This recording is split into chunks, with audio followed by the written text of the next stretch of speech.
લાખણી માર્કેટયાર્ડના વેપારીઓએ મેઘરાજાને મનાવવા પદયાત્રા કરી ગૌશાળાઓ માટે ₹1,11,000નો ફાળો એકત્ર કરાયો।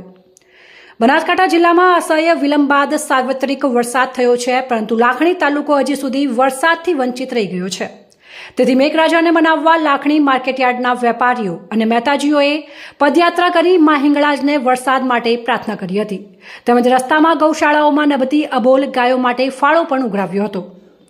સરહદી બનાસકાંઠા જિલ્લામાં મોડે પણ આખરે વરસાદ થયો છે, પરંતુ જિલ્લામાં સૌથી વધુ ભૂગર્ભ જળ ઘટાડો ધરાવતા લાખણી તાલુકામાં મુહૂર્ત બાદ મેઘરાજા ફરી જાણે રિસાઈ ગયા છે, તેથી વરસાદ થતો જ નથી।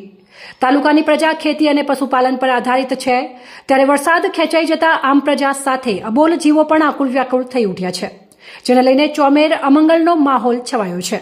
ત્યારે લાખણી માર્કેટયાર્ડના વેપારીઓ અને મહેતાજીઓએ મેઘરાજાને મનાવવા માર્કેટયાર્ડથી હિંગળાજ માતાના મંદિર સુધી વાગતા ઢોલે પદયાત્રા કરી હતી અને રસ્તામાં તાલુકાની ગૌશાળાઓ માટે ફાળો પણ ઉઘરાવ્યો હતો, જેમાં આમ પ્રજા સાથે અન્ય વેપારીઓ અને ખેડૂતોએ પણ અબોલ જીવો માટે યથાશક્તિ ફાળો આપતા કુલ ₹1,11,000નો ફાળો ગાયો માટે એકત્ર થયો હતો।